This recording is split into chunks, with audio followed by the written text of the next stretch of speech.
নির্বাচনের মাত্র কয়েক সপ্তাহ আগে বাংলাদেশের রাজনীতিতে নতুন করে আলোড়ন সৃষ্টি করেছে একটি আন্তর্জাতিক প্রতিবেদন। মার্কিন প্রভাবশালী পত্রিকা ওয়াশিংটন পোস্টের এক প্রতিবেদনে দাবি করা হয়েছে, গত ১ ডিসেম্বর ঢাকায় মার্কিন কূটনীতিকদের সঙ্গে কয়েকজন নারী সাংবাদিকের একটি রুদ্ধদ্বার বৈঠক অনুষ্ঠিত হয়। সেখানে এক মার্কিন কূটনীতিক জামায়াতে ইসলামের সঙ্গে যোগাযোগ ও সম্পর্ক গড়তে আগ্রহ প্রকাশ করেছেন, এমন তথ্য উঠে এসেছে প্রতিবেদনে। এই খবর প্রকাশের পরই রাজনৈতিক অঙ্গনে শুরু হয়েছে ব্যাপক আলোচনা, কারণ নির্বাচনী প্রচারণা শুরুর ঠিক পরপরই এমন বার্তা বিএনপি সহ অন্যান্য দলগুলোর জন্য নতুন বাস্তবতা তৈরি করেছে। দীর্ঘদিন ধরে যেসব রাজনৈতিক দল যুক্তরাষ্ট্রের সঙ্গে ঘনিষ্ঠতা অর্জনের চেষ্টা করেছে, সেখানে জামায়াতকে ঘিরে এমন আগ্রহ অনেকের কাছেই অপ্রত্যাশিত। প্রতিবেদনে আরও বলা হয়, যুক্তরাষ্ট্র জামায়াতের সঙ্গে কাজ করতে আগ্রহী হলেও সেটি নিঃস্বার্থ নয়।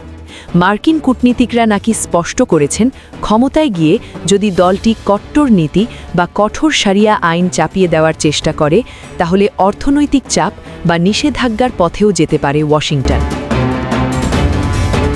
বিশ্লেষকদের মতে এটি যুক্তরাষ্ট্রের কৌশলগত অবস্থানের একটি পরিবর্তনের ইঙ্গিত। বিশেষ করে সাম্প্রতিক সময়ে জামায়াতের রাজনৈতিক পুনর্গঠন, জনকল্যাণমূলক কার্যক্রম এবং তরুণ ভোটারদের সঙ্গে সংযোগ তাদের আন্তর্জাতিক গ্রহণযোগ্যতা বাড়িয়েছে। রয়টার্স ও অন্যান্য আন্তর্জাতিক প্রতিবেদনে উল্লেখ করা হয়েছে, সাম্প্রতিক জরিপগুলোতে জামায়াতের জনপ্রিয়তা উল্লেখযোগ্যভাবে বেড়েছে। তবে এই উত্থান নিয়ে উদ্বেগও আছে। নারী অধিকার কর্মী ও স্বল্পালক্ষী প্রতিনিধিদের একটি অংশ আশঙ্কা প্রকাশ করছেন, ক্ষমতায় গেলে দলটি আগের অবস্থানে ফিরে যেতে পারে। যদিও জামায়াত দাবি করছে তারা সব ধর্ম ও শ্রেণীর মানুষের জন্য অন্তর্ভুক্তিমূলক রাজনীতিতে বিশ্বাসী।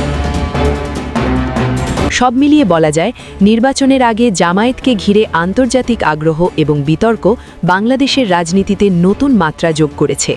এই পরিবর্তিত সমীকরণ শেষ পর্যন্ত কোন দিকে যাবে তা নির্ভর করবে ভোটারদের রায়ের ওপর। উত্তর মিলবে আগামী 12 ফেব্রুয়ারির ব্যালট বাক্সে।